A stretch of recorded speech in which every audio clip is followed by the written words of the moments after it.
Olá, caros amigos, meu nome é Eduardo Saig, eu sou sócio-diretor da Air Scott Brasil, uma consultoria de recrutamento e seleção especializada em executivos de recursos humanos. Esse é mais um cafezinho das 10, aqueles minutinhos onde a gente conversa com os nossos colegas de recursos humanos sobre assuntos de RH. Hoje eu tenho uma presença super especial vinda de fora, importamos ela, Andréa Vitoriano, executiva de recursos humanos da PepsiCo Global. Tudo bem, Andréa? Tudo bem, Edu? Obrigada pelo convite. É um prazer estar aqui com vocês hoje, gravando o Café das 10. O prazer é nosso. O tema de hoje é muito mais uma vivência sua, que é uma necessidade que os nossos colegas de recursos humanos têm em saber, que é como é que a gente constrói uma carreira internacional em RH, né? Então, eu gostaria que você começasse falando um pouco de você, André. Como é que você construiu a sua carreira? Como é que foi o teu começo? Minha carreira começou, na verdade, não em RH, começou em manufatura. Eu já tenho mais de 20 anos de recursos humanos e eu fiz um estágio na manufatura da Volkswagen, uma grande montadora no ABC. E o interessante é que, na época, nos anos 90, o RH não tinha uma cadeira no board, no corpo executivo. E acabou o meu estágio, ganhei uma efetivação, que foi muito bacana, e aí a efetivação foi em recursos humanos. Minha primeira área de RH foi a área de relações trabalhistas. E, na verdade, foi um grande presente na minha carreira, porque o berço sindical, o berço trabalhista está no ABC. E eu participei de projetos tão importantes, a minha carreira começou de maneira tão forte, participando de projetos como a implementação do banco de horas no Brasil, que depois virou lei em 98, Fernando Henrique Cardoso. Passei 14 anos na Volkswagen, trabalhei em todas as áreas de RH, com projetos bem significantes, e foi minha grande escola. Eu posso dizer que eu aprendi muito nesse momento, trabalhando em vários projetos, várias frentes, várias iniciativas diferentes, né? Depois mudei de empresa, fui para o agronegócios, até chegar na Pepsi, onde eu estou hoje há 14 anos. Então, já vivi muita coisa, mas meu começo de carreira foi intenso, com projetos significativos, projetos fortes. Eu pude ter a oportunidade de vivenciar coisas bem diferentes do mercado brasileiro. Entendi. André, como surgiu a oportunidade de você ir trabalhar fora? Você sempre quis ou não? Foi algo que foi sendo construído, talvez ao longo do tempo? Como é que surgiu isso? Edu, eu sempre tive uma vontade, mas eu não tinha, na verdade, um planejamento forte, né? Um planejamento tão sólido assim. O que aconteceu comigo, eu sempre quis fazer um MBA internacional, um curso internacional forte, de ponta, que, na verdade, me desse essa oportunidade de ter uma vivência fora. Fiz um intercâmbio, como muitos adolescentes fazem, né? Na verdade, depois eu tinha uns 20 anos de idade, fiz um intercâmbio na Inglaterra, e aí eu decidi fazer um MBA internacional. E logo em seguida, porque primeiro eu participei de um projeto, um time global da Pepsi, eu liderava a Latam, na transformação de recursos humanos, quando nós estávamos discutindo o que seria ser um partner, o que seria ser um COE, etc. Eu liderei a Latam, eu tive uma exposição muito grande com o time global, e essa vontade de fazer um MBA internacional sempre existiu. Quando terminou esse projeto, que foram quase 2 anos, eu falei, não, agora é a vez, é a hora de fazer. E MBA internacional é super complicado, você tem que fazer o DMET, aquelas super avaliações, e junto conciliar com o trabalho não é fácil, não é fácil e não foi fácil. Estava decidida, falei, vou fazer, então eu fiz um curso de ponta internacional, uma parceria de 5 universidades, que é o One MBA, viajei 5 continentes durante 2 anos, foi muito bacana, e quando terminou esse internacional, aquele projeto que eu estava fazendo em Latam, que era a nova estrutura de recursos humanos, o novo modelo organizacional, foi implementado em 2015, foi logo em seguida do meu MBA. Quando começou essa implementação, o time global me convidou para liderar uma posição. E interessante de ter esse misto que eu tenho de experiência em RH, porque eu tenho tanta experiência como COE, como eu tenho experiência de ser um generalista. E a PepsiCo é formada de frontlines, né, de colaboradores estão na ponta do processo. Eu liderei vendas para recursos humanos, RH para vendas muitos anos.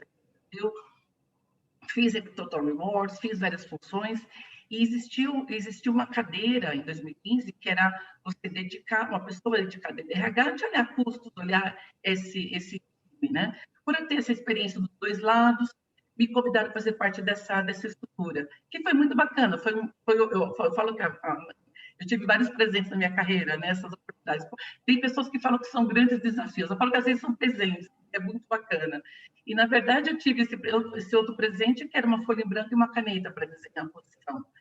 Como eu tinha feito MBA, tinha feito o Latam, tão grande no time global, na verdade, veio esse convite para começar. E eu vou te falar, na verdade, quando eu comecei essa posição, o primeiro ano foi em São Paulo. Eu trabalhava remotamente com o time dos Estados Unidos. Quando eu comecei a fazer essa posição, desenhar a estratégia, desenhar os projetos e desenhar o que seria essa posição efetivamente, eu comecei a pegar muito resultado. E nessa de entrega de resultado, na época, o meu chefe falou assim, Andréia, eu acho que você tem bastante valor para agregar para o time global, vem para cá, vem para Nova York, é melhor você trabalhar aqui direto com a gente, você vai ter muita exposição com o time, você vai ter chance de ficar muito mais próximo de alguns outros projetos internacionais, então vem para cá. Então, na verdade, não foi um planejamento tão sólido que eu tive, mas uma coisa foi levando a outra. O projeto Latam, que me levou a decidir fazer o MBA internacional, depois eu aceitei a proposta de uma cadeira global, e uma coisa foi levando a outra até que eu recebi o convite para morar fora. Foi uma construção, então, que você foi... os desafios que viraram presentes, eles foram surgindo, você foi conseguindo dar conta do recado, e aí você foi construindo esse caminho para fora, foi isso? Exatamente, exatamente. As entregas, a exposição com o time global, as pessoas te conhecendo, né, acreditando no seu potencial, no seu trabalho. Aí chegou o convite de morar em Nova York, morar fora do país. Entendi. E, André, quais são as principais dicas que você dá para aqueles profissionais de recursos humanos que desejam construir uma carreira internacional? O que é necessário ter, talvez desde o mais básico até o sofisticado? Uma carreira internacional não é fácil, Edu, porque é bem competitivo. Muitas pessoas querem essa carreira, né? Mas eu diria, primeiro, você tem que se preparar. O que você pode fazer para se preparar? A primeira coisa é você falar o idioma do país que você quer, que você deseja ter essa vivência. Estados Unidos, falar um belo inglês, Europa, você pode falar, né, pode Espanha, ou mesmo América Latina, espanhol. Mas a primeira coisa é você se comunicar no seu idioma. E a comunicação não é aquela comunicação que a gente tem quando a gente vai viajar e consegue falar com os turistas, não. É uma comunicação para você liderar uma reunião, você negociar, você ter uma habilidade de influenciar. E você chegar nesse nível de idioma é difícil, não é fácil. Por mais que você ache que você fale um belíssimo inglês, quando você está lá no primeiro ano, você ainda sente um pouquinho as dificuldades, né? Mas, além do idioma, é preciso ter, eu diria, duas competências essenciais. Uma é esse open mindset, essa mente aberta. Porque você vai viver uma cultura diferente, você vai vivenciar novas experiências e você precisa ter flexibilidade para se adaptar a elas. É preciso ter essa mente aberta, não construir nada, não pré-julgar nada, porque se você não tem essa mente aberta, essa flexibilidade, dificilmente você vai conseguir encarar uma nova cultura, uma nova experiência. Então, eu diria, a primeira coisa, se prepare, com competências, com idioma. O segundo ponto que eu acho importante é você, na verdade, ter um curso, se você puder, né, um curso internacional que te leve a conhecer um pouco disso, conhecer como que é tomada de decisão fora do país, uma decisão em outras culturas. E eu diria até um outro ponto, você trabalhar em multinacionais, grandes brasileiras, que te levem esse caminho. Né? Existem grandes empresas no Brasil que exportam talentos brasileiros, né, para vários países, incentiva muito essa troca de talentos do país. Então, você estar numa empresa que te dê essa oportunidade é essencial. Se você consegue se preparar e conseguir trilhar um caminho onde você consiga, mesmo que a multinacional não te leve para morar fora, existem muitas empresas lá fora buscando talentos na América Latina. Por isso que eu falo que o primeiro ponto de se preparar é essencial. Se você não está preparado, quando chegar a chance, você não vai ser convidado para essa cadeira, né? Isso é super importante. Principalmente em relação às línguas, né? Não dá para você aprender o inglês, o espanhol em 6 meses, né? É uma construção também. E você falou basicamente tudo aquilo que realmente é necessário para você ter a oportunidade. Você precisa primeiramente falar a língua. Se você não fala a língua, é muito difícil você ter essa chance, né? Justamente por quê? Porque demora muito tempo, 2, 3, 4, 5, às vezes 10 anos para você conseguir ter uma fluência, né? Exato, exatamente. Demora muito. Andréa, quais foram os principais desafios que você enfrentou e que você vem ainda enfrentando trabalhando em outro país? O primeiro desafio, e foi logo no começo, já tô morando fora, eu vou completar 4 anos agora no começo de 2021. O primeiro desafio que eu tive foi o choque cultural. A gente ouve muito falar sobre as diferenças do trabalho, né? A gente ouve muito falar como que é um americano trabalhando no dia a dia, mas você nunca sabe exatamente como funciona até você chegar lá. Para mim, o choque cultural começou muito quando meu primeiro dia de trabalho. Eu lembro que eu não tive almoço de boas-vindas, eu não tive ninguém me parando. André, vamos tomar um cafezinho para eu te conhecer melhor. Isso não existe no mercado americano. O dia a dia lá é muito diferente. Hoje, eu almoço 15 minutinhos da minha mesa, não existe esse horário de almoço. Para mim, o primeiro choque foi essa cultura, como que é o dia a dia de trabalho americano, foi muito diferente. O americano, a gente ouve muito falar, né, aqui no Brasil, que cai a caneta às 5h30 da tarde. E eu percebi que isso não é uma responsabilidade do americano. O americano ele tem planejamento e produtividade no dia a dia. E esse foi um choque que eu tive no começo. O americano ele é produtivo. Ele não para almoçar, não para tomar café, porque ele gosta de sair 5h30 da tarde. É uma preferência pessoal. Por isso, desperdiçar tempo não faz parte da agenda do americano. Ele pode desperdiçar tempo. Esse foi o primeiro momento que me chocou bastante.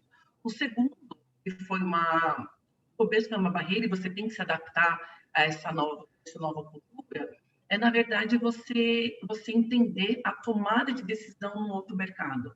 É diferente de como a gente toma uma decisão no Brasil, bem diferente. E eu posso dar um exemplo. Eu lembro que eu estava fazendo um projeto, é um projeto novo, e geralmente esse projeto, quando você começa a fazer, você quer capturar feedback, insights, sugestões para você montar um projeto, montar uma proposta, né? O brasileiro trabalha assim, mas não americano. Fiz uma reunião com algumas pessoas chaves durante essa reunião e comecei a perguntar objetivos, o que um queria, uma área queria, como que eu poderia atender, né, pensando na minha visão de cliente, como que eu poderia atender as outras áreas, né? E passado, acho que 15 minutos da minha reunião, o meu chefe parou a reunião e falou assim, Andréia, eu acho que essa reunião está muito improdutiva, eu não quero que você desperdice o tempo de ninguém, acho que já está o suficiente, prepare a proposta, depois a gente discute. Isso, aqui acho que jamais aconteceria. E ele não foi delicado comigo, não foi. Mas é um mindset de não perder tempo, de ser produtivo. Então, essa barreira de você tomar decisão de maneira diferenciada, eu tive que aprender. Então, hoje, eu entrei nesse ritmo e gosto até, na verdade, de montar uma agenda antes da reunião e mandar uma agenda, preparar uma proposta, mandar material, todo mundo. E é interessante, você monta uma agenda, monta um trabalho e manda para todo mundo ler, quando você entra na reunião, todo mundo lê o material. Por isso que as reuniões duram apenas 20, 30 minutos para reunião. Todo mundo realmente lê, todo mundo se prepara para a reunião. Isso é bem interessante. Então, essa barreira, essa tomada de decisão, esse formato diferenciado, foi algo que eu aprendi e fui lidando com o dia a dia, lidando com a maneira de trabalhar em outro país. André, é tão difícil quanto conseguir uma oportunidade para trabalhar fora, é você se manter competitivo no mercado de trabalho estrangeiro. O que você fez e vem fazendo para manter a sua relevância nesse contexto? Olha, essa é uma pergunta boa, porque, na verdade, o mercado realmente é muito competitivo e quando você muda para um outro país, a primeira tendência que nós temos é seguir o modelo que você vê lá, né? O modelo que você vê no mercado americano. E eu sempre trouxe muito comigo buscar uma vantagem competitiva nas posições da tua, trazer essa vantagem comigo, né? E o que eu tentei muito fazer nesse mercado, cheguei lá, e todo mundo diferente, porque eu tenho um time, não, o time hoje eu tenho uma canadense comigo, uma pessoa da Inglaterra, mas eu tive americano se reportando para mim, e eu sempre tive chefe americano. Então, eu estava muito envolvida numa cultura que não era aquela minha cultura de trabalho. Mas eu sempre tive isso em mente que onde eu estou, eu tenho que agregar valor onde eu estou. E foi isso que me manteve muito no mercado. Eu fui até promovida depois que eu fui para Nova York. Foi bacana, porque eu sempre tive isso comigo. Eu vou agregar valor com aquilo que eu conheço, com as minhas competências, com a experiência que eu tenho, como que eu posso atuar hoje no mercado de trabalho. E foi isso que foi acontecendo comigo. Qualquer projeto que eu tinha, eu tentava entender realmente como o negócio funciona. Eu sempre busquei entender como agregar valor, como eu, como uma executiva de recursos humanos, posso adicionar algo interessante para o negócio, adicionar algo novo. E eu tenho um espírito empreendedor, aquela curiosidade de conhecer, de trabalhar com pessoas diferentes, adoro conhecer culturas, somente quando eu faço projetos na Ásia, que eu tenho vontade de falar com pessoas do Egito, Arábia Saudita, eu adoro isso, uma coisa que é bacana, eu tenho essa curiosidade. E isso me manteve muito alerta. Isso é uma diferença dos americanos, porque os americanos realmente trabalham muito no seu mercado, pouquíssimas pessoas falam mais do que um idioma, eles falam inglês, até realmente porque eles não precisam falar outro idioma, a gente está buscando falar inglês, mas se você tem mais de um idioma, se você busca esse empreendedor, essa curiosidade, algo que eu sempre faço, fazia no Brasil, levo comigo, é conhecer o negócio. Fala muito que RH tem que conhecer negócio, né? E como é que eu faço isso na prática? Cada projeto que eu faço, eu falo com uma pessoa do financeiro, eu falo com o líder do país, eu quero entender exatamente como que o negócio funciona. E, além disso, eu também quero entender como que o RH pode dar suporte para o negócio, seja engajamento do funcionário, seja atração, ou seja, desenvolvendo um programa de recursos humanos que precisa fechar algum gap. Eu sempre busco, primeiro, conhecer o negócio. Depois que eu conheci realmente o negócio, eu falo com o time de RH, converso com as pessoas para a gente fazer um projeto juntos. Mas se você não entende, você não sabe como agregar valor. Então, eu sempre tenho isso no meu radar, sempre faço isso. Um conceito que eu gosto muito, que eu tenho estudado muito fora, esse conceito de agile mindset, né? De você ter aquela mente ágil, né? E o que seria isso? Na verdade, é você ter um modelo mental onde você enxerga muitas coisas, você captura insights do mercado, interno, das pessoas, até de diferentes segmentos, e com isso você consegue propor programas novos, você consegue, na verdade, liderar complexidades ou introduzir programas diferentes. Então, você ter esse modelo mental para você enxergar o mundo de uma maneira que você consegue entender os acontecimentos, trazer isso para uma realidade, montar projetos, é bem interessante. E eu tento fazer isso, eu uso minha experiência de montadora, minha experiência, né, de Brasil, equipes grandes de vendas, liderando RH em empresas grandes. Como é que eu posso, tudo isso, atuar e levar? Então, essa é a minha vantagem competitiva, que muitas pessoas hoje não têm. Mas a dificuldade que eu diria para você é como usar isso, né? Então, eu tento usar essas vantagens sempre que eu procuro, sempre que eu tenho um projeto, no meu dia a dia, em coisas pequenas, até como eu disse, falando com uma pessoa do financeiro. Excelente, Andréia. Para a gente terminar, quais são as principais diferenças entre o RH americano e o RH brasileiro? São muitas diferenças. Talvez as principais. Vou falar as principais, vamos lá. Bom, o RH americano tem muito mais flexibilidade, muito mais. O RH, a cultura americana é mais flexível. Não existe a legislação trabalhista tão rígida e burocrática como nós temos no Brasil. Eu posso te dar alguns exemplos. Não existe nos Estados Unidos 13º, abono de férias, FGTS, vale alimentação, isso não existe. Toda a parte de pacote, por exemplo, de remuneração é muito mais simples. Tem o salário, tem o bônus, a pessoa trabalha, ganha. Não trabalha, não ganha. As leis, por exemplo, de férias, são muito mais flexíveis. Geralmente, de uma prática geral, as empresas dão 5 dias de férias por ano. 5 dias de férias por ano, são 5 dias. O que acontece em muitas empresas não há mais. Então, algumas usam como uma ferramenta de retenção. Se a pessoa tem 10 anos de companhia, pode ter 10 dias úteis ou 20 dias úteis, vai aumentando os dias úteis, mas não existe férias, né? As férias são bem pequenas. Isso é uma maneira de você trabalhar o RH, é mais simples, uma parte de remuneração. Tem outra parte que é mais complexa, por exemplo, existem leis federais, estaduais sobre discriminação. E isso afeta a maneira que a gente faz recrutamento e seleção. Eu tenho uma lista de perguntas que eu não posso perguntar ao candidato. Eu não posso fazer perguntas que envolvam raça, cor, religião, sexo, idade, origem ou etnia, deficiência, ou até situação militar, eu não posso perguntar. Tenho que seguir um script então, realmente focado em competências, focado na experiência do candidato. Eu não posso fazer essas perguntas. E até se, por exemplo, politicamente são diferentes. No Brasil, nós temos uma lei que fala até o dia 5, todo trabalhador tem que receber seu salário do mês anterior. Cada ciclo, nos Estados Unidos não, as leis são estaduais, então o ciclo de folha ele é diferente, pode mudar.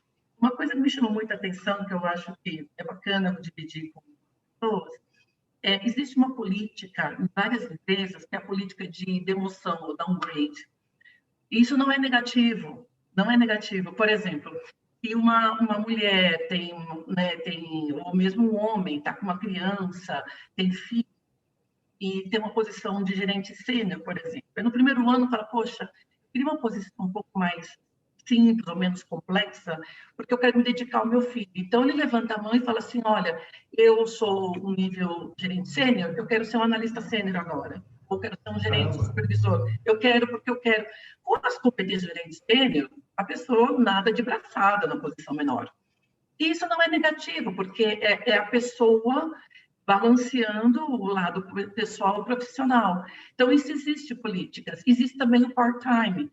Então, dependendo da situação, você pode trabalhar 6 horas por dia. Seu salário reduz, seus benefícios reduzidos, e você trabalha só 6 horas por dia. Isso não é negativo. É a pessoa buscando uma flexibilidade durante um período. Isso é interessante, porque ao invés da pessoa tirar um ano sabático, que muitas vezes financeiramente não é viável, pode tirar um ano com downgrade ou um ano com part-time. Então, essa é uma diferença muito grande que existe, essa flexibilidade. Quando a gente vem para o Brasil, a gente sabe que existe uma rigidez na lei, existe uma complexidade, e ao mesmo tempo que eu vejo nos brasileiros, nós temos que ser muito mais inovadores no Brasil, porque a legislação é tão rígida e tão burocrática que você tem que inovar, você tem que criar, você tem que resolver problemas tão complexos do seu dia a dia com inovação, porque a lei não te permite ser tão flexível como outros países. Acho que essa é a grande diferença. Existe complexidade nos dois países, mas de maneira diferente, eu vejo. Andréia, quero te agradecer pelo seu tempo, quero te agradecer por você ter conversado conosco. Você quer deixar algum recado para quem está te vendo? Na verdade, eu quero deixar um recado aos profissionais de RH que estão assistindo. Busquem inovação, busquem leitura, busquem entender o que está acontecendo. Eu acho que o RH tem uma posição tão grande, principalmente nesse ano com pandemia. Nós temos, sim, uma função importante dentro da cadeia de negócio para suportar todo o negócio brasileiro. Então, busquem inovar, busquem entender. Eu acho que nós temos uma vantagem, a gente falou muito de vantagem competitiva, temos uma vantagem, sim, de fazer do limão a limonada, muitas vezes por conta do contexto. Então, levem isso com vocês. Se vocês realmente buscam uma carreira internacional, sejam vocês mesmos e tragam a sua experiência no mundo de negócio. Isso sempre é muito válido. Onde quer que nós estejamos, é sempre importante. Excelente. Andréia, mais uma vez, obrigado. Para você que está nos vendo, esse foi mais um Cafezinho das 10. Curta aí, compartilhe e até o próximo.